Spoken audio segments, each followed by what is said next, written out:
नमस्कार मित्रांनो, मी निलेश सदा तुमच्या सर्वांचं आपल्या यूट्यूब चॅनलमध्ये स्वागत करीत आहोत. तुम्हाला माहिती आहे की आपण याच्या आधी महाराष्ट्र राज्य वखर महामंडळाचे जो काही व्हिडिओ बनवला होता, त्याच्यात 302 पदं रिक्त पदाला मंजुरी याबाबत आपण व्हिडिओ बनवला होता.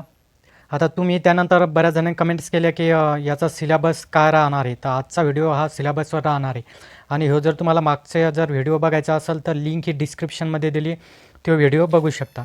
तर तुम्हाला माहिती आहे की महाराष्ट्र राज्य वखर महामंडळाने 302 रिक्त पदे भरण्यास मंजुरी मिळण्याबाबतचा प्रस्ताव उपसमितीसमोर सादर करण्यात आला होता. प्रस्तावाची छाननी झाली होती. त्यानंतर उपसमितीने महाराष्ट्र राज्य वखर महामंडळातील पदाच्या वेतनाचा शासनावर भार येत नसल्याने खालील विवरणपत्रात दर्शवल्याप्रमाणे एकूण 302 रिक्त पदे भरण्यास मंजुरी दिली. आणि मी याचं तुम्हाला म्हणजे जे काही वित्त सचिव होते तर यांनी याची मंजुरी, त्यांची सिग्नेचर वगैरे सगळे शांशन झालं होतं. हे आपण मागच्या व्हिडिओमध्ये बघितलं होतं, ज्यामध्ये की व्यवस्थापकसाठी 15 जागा, उपव्यवस्थापकसाठी अभियांत्रिकी 2 जागा, वरिष्ठ सहाय्यकसाठी 15 जागा, सहाय्यकसाठी 11 जागा, सहाय्यक शाखा अभियंता, सहाय्यक अभियंता 7 जागा, कनिष्ठ 7 अधीक्षक 18 जागा, भांडारपाल 70 जागा आणि चतुर्थी श्रेणी कर्मचारी 164 जागा, अशा जवळपास या 302 जागा होत्या. आलं लक्षात? आणि याचं काय इलिजिबिलिटी क्रायटेरिया, याची पात्रता काय? ॲग्रिकल्चरवाले तर सगळेच चालतात, ॲग्रिकल्चर स्ट्रीम, पण सोबत ज्याचं ग्रॅज्युएशन म्हणजे कोणत्याही ग्रॅज्युएशनसाठी सुद्धा याच्यात काही पदं म्हणजे आहेत.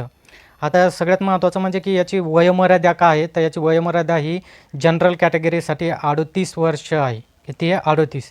आणि जे काही OBC आहे आणि बाकीचे कॅटेगरी आहेत तर यांना अजून 5 वर्ष एक्सटेंड म्हणजे 43 वर्षापर्यंत याची वयोमर्यादा आहे.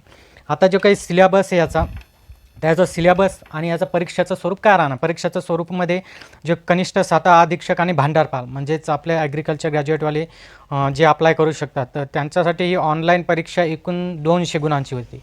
तर हे जे स्वरूप आहे हे 2018मध्ये जी ॲड आली होती त्या स्वरूपानुसार मी सांगत आहे. आलं का लक्षात? सहाय्यकसाठी 200 गुणांची परीक्षा होणार होती, ऑनलाईन परीक्षा. आता यांनी सिलेबस काय दिला होता आणि अभ्यासक्रम काय दिला होता? ज्यावेळेस हे 2018मध्ये ॲड झाली होती, तुम्हाला माहिती आहे की त्याच्यात भांडारपालाचे आणि 60 अधीक्षक या पदाच्या जागा आल्या होत्या. तर 2018मध्ये ज्या काही त्यांनी सामान्य प्रशासन विभाग शासन निर्णय क्रमांक 2014मधील तरतुदीनुसार या म्हणजे जे काही पदं होते याच्यासाठी मुलाखत घेण्यात येणार नसल्याने ऑनलाईन परीक्षा प्राप्त केलेल्या गुणाच्या आधारे गुणवत्तेनुसार अंतिम निवड केली जाईल. म्हणजे याला इंटरव्ह्यू वगैरे काही नाही आहे. ऑनलाईन परीक्षेच्या प्रश्नपत्रिका वस्तुनिष्ठ बहुपर्यायी स्वरूपाच्या असतील, म्हणजे मल्टिपल चॉईस क्वेश्चन्स. त्याच्यानंतर यांनी सिलेबसमध्ये अभ्यासक्रममध्ये फक्त एवढंच 3 नंबरचा पॉईंट बघा, यामध्ये यांनी फक्त काय दिलेलं आहे की वरील पदाकरता ऑनलाईन परीक्षेला मराठी, इंग्रजी, सामान्य अध्ययन, बौद्धिक चाचणी या विषयावरील प्रश्नाकरता आणि ब्रॅकेटमध्ये दिलं कृषी फलोत्पादन, साठवणूक, गोदाम व्यवस्थापन, केंद्र व राज्य शासनाची ध्येय धोरणे, राज्य, राष्ट्रीय व आंतरराष्ट्रीय स्तरावरील घडामोडी इत्यादी विषय प्रश्नांचा समावेश असेल आणि 200 गुणांची वस्तुनिष्ठ बहुपर्यायी ऑनलाईन परीक्षा घेण्यात येईल. म्हणजे यांनी सिलेबसमध्ये त्यावेळेससुद्धा फक्त 3 नंबरची ओळ होती, हीच दिलेली होती.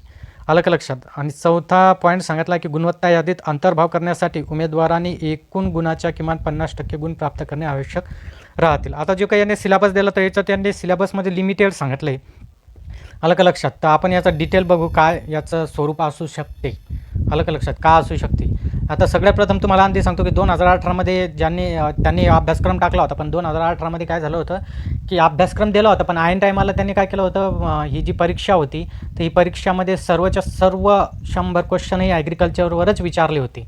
का झालं होतं असं? तर असं झालं होतं की जो काही पेपर सेट झाला होता म्हणा, तो पेपर काहीतरी लीक झाला, त्याच्यामुळे ऐन टायमावर त्यांनी सगळे ॲग्रिकल्चर ग्रॅज्युएट असल्यामुळे त्यांनी सगळे क्वेश्चन ॲग्रिकल्चरचे टाकून दिलेले होते. पण ते चांगलेच डिसिजन्स घेतलं होतं, कारण की त्यामुळे जे काही अभ्यास करणारे विद्यार्थी होते उत्कृती लागले. आता नवीन जे ॲड येईल तर याचं असं स्वरूप राहणार. तर यामध्ये मी तुम्हाला इथं 2 प्रकारचे स्वरूप देत आहो. तर याच्यामध्ये जे काही परीक्षेचं स्वरूप आहे, मराठी प्रश्न राहतील 10, इंग्लिश प्रश्न राहतील 10, सामान्य ज्ञानचे प्रश्न राहतील, ज्याला की आपण GS म्हणून ते प्रश्न राहतील 10, गणित बुद्धिमत्ताचे प्रश्न राहतील 10 आणि ॲग्रिकल्चरचे राहतील प्रश्न 60.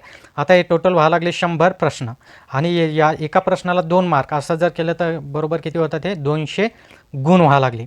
किंवा मग तुम्हाला असंही राहू शकते की मराठी 20 प्रश्न 20 मार्क, इंग्लिश 20 प्रश्न 20 मार्क, सामान्य ज्ञान 20 प्रश्न 20 मार्क आणि गणित बुद्धिमत्ता 20 प्रश्न 20 मार्क आणि ॲग्रिकल्चरले 120 प्रश्न 120 मार्क. पण हा पॅटर्न राहणार शक्यतो कोणता, ह्यो जो मी पहिला सांगितला आहे मराठी, इंग्लिश, सामान्य ज्ञान, बुद्धिमत्ता, म्हणजे 10 प्रश्न आणि एका प्रश्नाला 2 मार्क अशा पद्धतीनं हा पॅटर्न राहणार. तर मराठी, इंग्लिश, सामान्य ज्ञान, गणित आणि बुद्धिमत्ता हे 4 टॉपिक जे की 40 मार्काचे, त्याचे मल्टिपल तुम्ही जर केले 2 तर त्याचे व्हावं लागले 80 गुण आणि 60 क्वेश्चन्स या ॲग्रिकल्चरचे राहणार. तर याचे किती व्हावं लागले 120. म्हणजे अशा पद्धतीनं हा सिलेबस राहणार.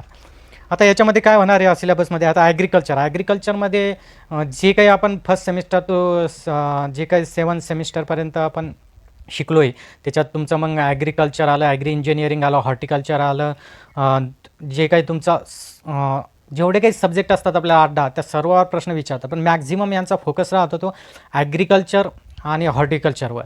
मॅक्झिमम जे क्वेश्चन विचारले जातात ॲग्रिकल्चर, हॉर्टिकल्चर आणि इम्पॉर्टंट तुम्हाला जर सब्जेक्ट सांगायचे असेल तर ती म्हणजे तुमचा हॉर्टिकल्चर, तुमचं ॲग्रिकल्चर, तुमचं ॲग्रिकल्चरमध्ये ॲग्रोनॉमी, तुमचा सॉईल सायन्स याच्यावर जास्तीत जास्त त्यांचा फोकस राहतो. ॲग्रिकल्चर इंजिनिअरिंग, पॅथॉलॉजी वगैरे सगळे याच्यावर क्वेश्चन्स असतात. ते किती असतात याचा काही पॅटर्न नाही आहे. त्याच्यानंतर आता याच्यासाठी आपल्याला रेफरन्स बुक कोणते वापरायचे, तर रेफरन्स बुक बघा मराठीसाठी मोरा वाळंबे किंवा बाळासाहेब शिंदे. तर हे दोनपैकी कोणतंही एकच पुस्तक वापरा. जर तुम्ही आधी मोरा वाळंबे सरांचं बुक वापरत असाल तर तेच कंटिन्यू करा, किंवा बाळासाहेब शिंदे सरांचं वापरत असाल तर ते कंटिन्यू करा. कोणतंही एकच करा दोन्हीपैकी. पण बाळासाहेब ज्या काही परीक्षा सरळ सेवा होतात तर याच्यासाठी बाळासाहेब शिंदे सरांचं बुक चांगलं राहील. MPSC करत असाल तुम्ही तर मोरा वाळंबे सरांचं बुक बेस्ट राहील. तर बाळासाहेब शिंदे सरांचं बुक तुम्ही मराठीसाठी वापरू शकता. इंग्लिशसाठी MJ शेख सर किंवा बाळासाहेब शिंदे सर. तर MJ शेख सरांच्या याच्यात होक्या छान पद्धतीने दिली आहे, तर तुम्ही तेही वापरू शकता, किंवा मग बाळासाहेब शिंदे सरांचं जर तुम्ही वापरत असाल तर ते वापरा. पण दोन्हीपैकी कोणताही एकच करायचं आणि परफेक्ट करायचे. तर हे झालं आपलं मराठीसाठी आणि इंग्लिशसाठी. आता दुसरा सामान्य ज्ञान. आता सामान्य ज्ञान तुमचे 10 प्रश्न राहणार आणि त्याला किती राहणार, 10 प्रश्नाला 20 गुण.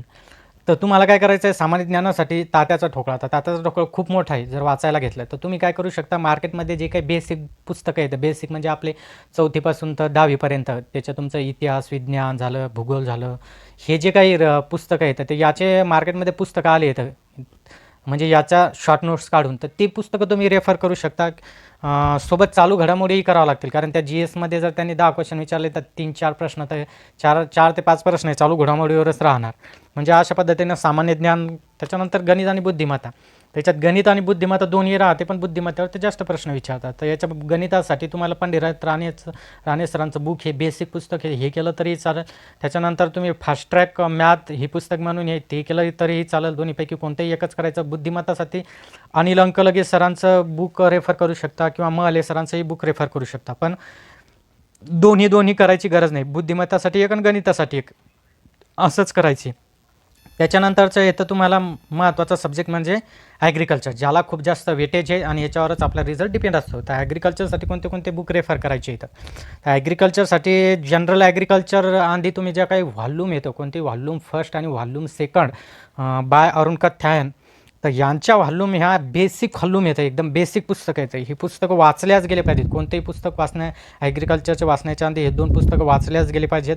म्हणून हे प्रायमरी 2 पुस्तकं तुम्ही वाचा, व्हॉल्यूम फर्स्ट आणि फंडामेंटल व्हॉल्यूम सेकंड. त्याच्यानंतर जनरल ॲग्रिकल्चरचं सुंदाचं एक नवीन एडिशन्स आलेलं आता बुक, हे छोटंसं बुक हे छान आहे, तेही वाचू शकता. नंतर इसेन्शियल ॲग्रिकल्चर नारायण नागरे सरांचंही बुक वापरू शकता.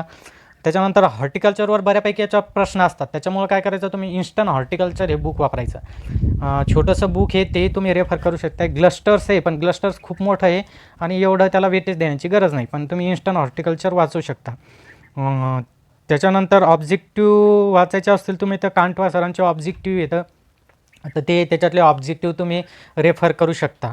म्हणजे एवढे तुम्हाला ॲग्रिकल्चरसाठी सफिशियंट बुक येतं. याच्या बाहेर काही जाण्याची गरज नाही. फक्त वारंवार रिपिटेशन्स याला तुम्ही करा. आणि काय जर अडचण असल्यास तर माझा हा व्हॉट्सअप, तुमच्या काही क्युरी असतील तर आधी मला कमेंट्स करा. कशाला त्या कमेंट्स टाका तुम्ही. आणि जर तुम्हाला अजून जास्तच काही क्युरी असेल तर मग माझा व्हॉट्सअप नंबर आहे, पण तुम्ही कमेंट्स टाकलं तर मी तुम्हाला रिप्लाय देतो, नाही तर मग व्हॉट्सअपचा नंबर आहेच. हे 2 ऑब्जेक्टिव्ह ऑफ ॲग्रिकल्चर आणि एक कॉम्पिटेटिव्ह बुक ऑफ ॲग्रिकल्चर जे सुंदा, आणि हे ऑब्जेक्टिव्ह SR कांटवा सरांचं हे तुम्ही रेफर करू शकता. आता तुमच्या मनात सगळ्यांच्या मनात प्रश्न असा आहे की ही ॲडव्हर्टाईजमेंट कधी येणार, तर मला असं कळालं होतं की ही ॲडव्हर्टाईज मे आणि जूनमध्ये येणार होती. कोणती, ही जी काही वखार महामंडळाची होती ही मे आणि जूनमध्ये येणार होती. पण काय झालेलं आहे, सध्या कोरोनाची जी काही सध्या महाराष्ट्रामध्ये इव्हन दो भारतात आपल्या जी काही कोरोनाची सिच्युएशन्स आहे, तर यानुसार तरी आता मे आणि मेमध्ये तर ॲड येणारच नाही आहे. जूनमध्ये सुद्धा चान्सेस कमी आहेत, पण जर व्यवस्थित झाला तर तुम्हाला जुलै, ऑगस्ट, सप्टेंबरच्या तशात हे परीक्षा होऊ शकतात. पण ॲड ही सँक्शन झाली आहे, त्याच्यामुळे ही परीक्षा यावर्षी होणार म्हणजे होणार. सोबतच तुम्हाला ॲग्री MPSC झाली, कृषी सेवक झाली, ह्या ॲडसुद्धा कधी होतात, मागच्या ग्रामसेवकच्या ॲड कधी होणार, ह्या सगळ्या ॲड आत्ता झाल्या असत्या. ही जर सेकंड वेव्ह जर कोरोनाची आली नसती तर तुमच्या आता मार्चपासून तुमच्या सगळ्या परीक्षाच्या सरकारनं कंडक्ट केल्या असत्या, कारण 2.5 लाख पदं सध्या खाली आहेत आणि सरकारला या गोष्टी माहिती आहेत. सरकार बरेचसे याच्यातले क्लास 3चे पदं भरणार होते, क्लास 2चेही पदं भरणार होते, पण सध्या अशी सिच्युएशन्स असल्यामुळं हे सध्या तरी ह्या ॲड होणार नाहीत. पण सध्याचा वेळ असा आहे की या वेळामध्ये आपण काय करू शकतो, फक्त अभ्यास करून ठेवू शकतो, जेणेकरून की आपल्याला जर ह्या समोर ॲड आल्या तर आपण काय करू शकतो, या आपल्याला काय करता येईल, याला फेस करता येईल चांगल्या पद्धतीने. आणि सोबतच तुम्ही काय करा, फॉलो करा मला. तुम्हाला जर ॲडव्हर्टाइजमेंट, व्हॅकन्सी, सिलेबस याचे काही प्रॉब्लेम असतील तर तुम्ही कमेंट्स तर मला करत जा. पण माझं टेलिग्राम चॅनल आहे, या टेलिग्राम चॅनलला तुम्ही जॉईन व्हा, कारण मी त्याच्यात जर काही अपडेट्स असतील, तुम्हाला रेग्युलर रोजचे काही प्रश्न असतील, MPSCच्या काही अपडेट्स असेल, ॲग्री MPSC असो, फॉरेस्ट असो, ते या टेलिग्राम चॅनलला टाकत असतो. तर टेलिग्राम चॅनल जॉईन करण्यासाठी टेलिग्रामवर जाऊन तुम्ही टाईप करा, तिथे निलेश ॲग्री एक्झाम विनर असं टाईप केलं की तुम्हाला या असा साईटचा लोगो दिसेल आणि ते टेलिग्राम चॅनल तुम्ही जॉईन करा. आणि ह्या असेच तुम्हाला नवीन नवीन ॲग्रीशी रिलेटेड व्हिडिओ पाहिजेत असेल तर आपल्या चॅनलला सबस्क्राईब करा. आणि हा व्हिडिओ जर तुम्हाला आवडला असेल तर नक्की एक लाईक करा, कारण या असे लाईक जर केले तर अजून आपल्याला व्हिडिओ वेगवेगळ्या तुमच्या जे काही क्युरी असतील याच्यावर आपल्याला काय करता येईल, व्हिडिओ बनवता येतील. तर जिथं आहात तिथं सेफ राहा, कारण अजून कोरोनाचा संकट टाळल्या गेलेलं नाही आहे. आणि सोबत फक्त अभ्यास चालू ठेवा, निराशा सोबत आणू नका, कारण की परीक्षा होणारच येतं. आणि ही जी काही सेकंड वेव्ह आहे तर ही आत्ता मेच्या एंडपर्यंत कमी होऊन जाईल आणि जून जुलैच्या तशा जर व्यवस्थित झालं तर पुढं सगळ्याच ॲड येऊ शकतात. तर त्याच्यामुळं आत्ता जो पिरियड आहे तर या पिरियडमध्ये फक्त तुम्ही अभ्यास करून ठेवा. अजून काही तुम्हाला डाऊट्स असतील तर माझा व्हॉट्सअप नंबर आहे, तुम्ही कमेंट्स करा, त्यालाही मी तुमचे उत्तरं देईन. Thank you for watching this video.